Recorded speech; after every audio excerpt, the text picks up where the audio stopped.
ஒரு காலத்தில் சினிமா பண்ணுறது அப்படிங்கிறது ரொம்பவே கஷ்டமான ஒரு வேலை. அது வந்து ரொம்ப க்ரூஷியல். அதுக்கு வந்து பல டெக்னிக்கலான விஷயங்கள் தெரிஞ்சிருக்கணும்.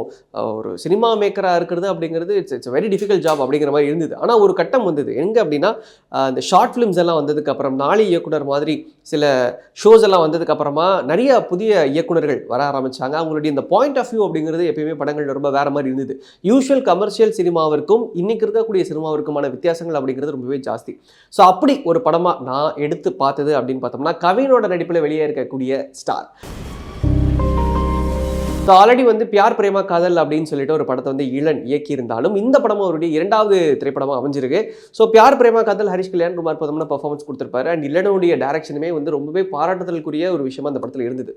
ஸோ கவினை பொறுத்த வரைக்கும் கிட்டத்தட்ட 4 படங்கள் ஆஸ் ஆஃப் நவ் வந்து ஹீரோவாக நடிச்சிருக்கிறாரு. 4 படங்கள் ஹீரோவாக நடிச்சிருந்தாலும் இந்த 4வது படம் டெஃபினெட்லி கவினுக்கு வந்து ஒரு ஸ்பெஷல் ப்ராஜெக்டாக தான் இருக்கும். ஏன் அப்படின்னா, இந்த படத்துடைய அனௌன்ஸ்மெண்ட் வந்ததுலேருந்தே இந்த படத்துடைய எக்ஸ்பெக்டேஷன் ஆனது பேக் டு பேக்கில் பில்டப் ஆகிட்டே இருந்தது. ஏன்னா அந்த அனௌன்ஸ்மெண்ட் வர ஒரு பக்கம் டாடா படத்தோட ரிலீஸ்.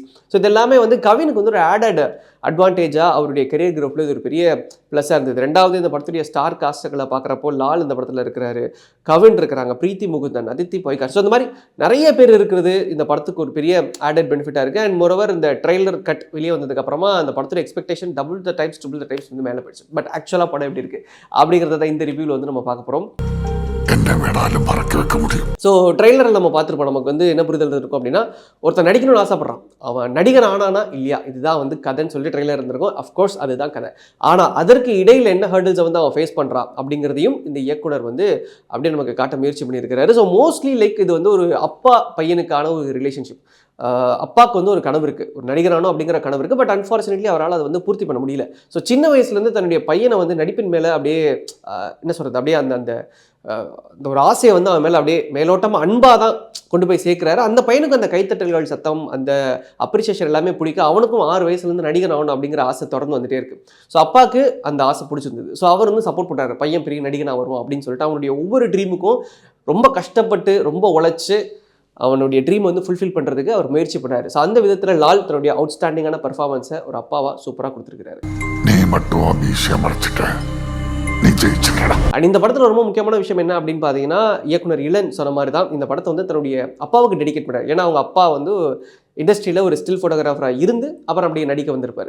ஸோ அதனால் அவருக்கு ஒரு டெடிகேஷனாக இருக்கணுன்றதுக்காக தான் கேரக்டரையுமே, அதாவது படத்தில் இருக்கக்கூடிய அப்பா கேரக்டரும் ஒரு ஃபோட்டோகிராஃபராக வச்சிருப்பாங்க. இந்த ஒரு கிராஃபில் படம் வந்து போயிட்டு இருக்கு. ஸோ கவின் வந்து அப்படியே நடிக்கிறதுக்கான முயற்சிகள் ஒரு பக்கம் பண்ணிட்டு இருக்கிறாரு. இன்னொரு பக்கம் ஒரு லவ் ட்ராக் இந்த படத்தில் வந்து சைமல்டேனியஸாக நம்ம என்கேஜ் பண்ணுறதுக்காக அப்படியே கொண்டு போயிட்டு இருக்கு. ஸோ இது வரைக்கும் நல்லா போயிட்டு இருக்கு. ஸோ லிட்டரலி இந்த படத்துடைய ஃபர்ஸ்ட் ஹாஃப் ஆனது ரொம்பவே நல்லா ப்ராப்பராக பில்ட் பண்ணி எங்கெங்க என்ன தேவை அப்படிங்கிறத கொடுத்துருக்காங்க. பட் என்ன அப்படின்னா, ஒருத்தன் வந்து நடிக்க முயற்சி பண்ணுறான் அப்படின்றப்போ அந்த நடிக்கிற போர்ஷன்ஸ் இருக்கும்ல, ஆக்டிங் பெர்ஃபார்மன்ஸ்க்கு என்ன மாதிரி ட்ரைனிங் எடுத்துக்கிறான், ஆக்டிங் கிளாஸஸ்லாம் எப்படி இருக்கும், சில பல கூஸ் பம்ப் சீன்ஸ் நம்ம ஆடியன்ஸ் கொடுக்கணும், வந்து பா நம்மளே மெய்சில் இருக்க வச்சிட்டாரப்பா கவின் அப்படின்னு சொல்லிட்டு. அஃப்கோர்ஸ் அப்படி சீன்ஸ் இருக்கும். பட் இருந்தாலும் இன்னும் கொஞ்சம் இந்த சீன்களில் மெனக்கெட்டு இருக்கலாமோ அப்படிங்கிற ஒரு சின்ன குறை வந்து நமக்கு தெரிஞ்சிருந்தாலும், ஃபர்ஸ்ட் ஹாஃப் வரைக்கும் படத்தை இளன் நல்ல என்கேஜிங்காக ஜாலியாக சூப்பராக பில்ட் பண்ணியிருப்பாரு. அதுக்கு ஈக்குவல் டஃப்பாக நம்ம யுவன் சங்கர் ராஜாவுடைய பேக்ரவுண்ட் ஸ்கோராக இருக்கட்டும், பாடல்களாக இருக்கட்டும், சாங் பிளேஸ்மெண்ட்ஸாக இருக்கட்டும், எல்லாமே பக்காவாக இந்த படத்தில் வந்துருக்கு.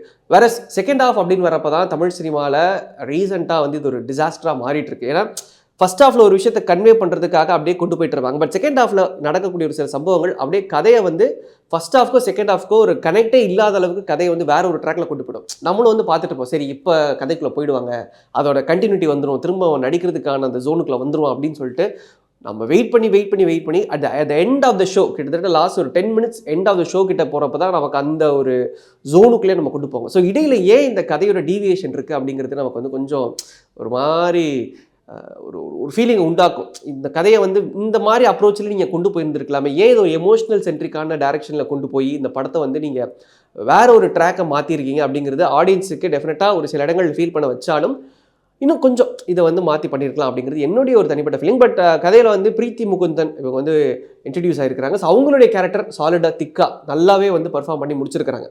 வேற செகண்டாக இருக்கக்கூடிய அதித்தி பையன்காரருடைய ரோலை வந்து இன்னும் கொஞ்சம் எம்பசைஸ் பண்ணியிருந்துருக்கலாமோ. ஏன்னா நெட்ஃப்ளிக்ஸில் ஷீ அப்படிங்கிற வெப் சீரிஸில் ரொம்பவே நல்லா பண்ணியிருப்பாங்க. ஸோ அப்படி ஒரு டேலண்ட்டை வந்து இந்த ஒரு படத்தில் இன்னும் கொஞ்சம் அவங்களுக்கான எம்பசைஸ் ஒரு ஸ்ட்ரென்த் கொடுத்து அவங்கள வந்து தூக்கியிருக்கலாம். எக்ஸாம்பிள் சொல்லணும்னா, மயக்கமென்னலில் வர ஹீரோயின் கேரக்டர் மாதிரி ஒரு ஸ்ட்ராங்கான ஒரு கேரக்டரை கொடுத்துருந்துருக்கலாமோ அப்படிங்கிற ஒரு ஃபீலிங் எனக்கு தனிப்பட்டு இருந்தது. பட் எக்ஸிகியூஷன் வைஸ் படத்துடைய சினிமாட்டோகிராஃபி, பிஜிஎம், சாங்ஸ் எல்லாமே எக்ஸ்ட்ராடினரி. கவினுடைய பெர்ஃபார்மன்ஸும் ரொம்பவே எக்ஸ்ட்ராடினரி. இன்னும் அதாவது என்ன சொல்கிறதுனா, ஒரு ஆக்டர் வந்து தமிழ் சினிமா இண்டஸ்ட்ரியில் வந்து ஒரு 15-20 படங்களில் பண்ணக்கூடிய ஒரு விஷயத்தை கவின் தன்னுடைய 4வது படத்திலே பண்ணுறாரு. ஃபுல்லாக பண்ணுறாருன்னு சொல்ல முடியாது, but Kavin is doing something different. இன்னும் ஒரு 2-3 படங்களுக்கு அப்புறம் கவினுடைய கரியர் கிராஃப் வேறு இடத்துல கொண்டு போய் ரீச் ஆகும் அப்படிங்கிறது என்னுடைய தனிப்பட்ட ஒரு கருத்து. பட் ஸ்டார் அப்படின்னு நம்ம பார்க்குறப்போ first half is extraordinary, engaging and wholesome. Second half is completely kind of a disaster.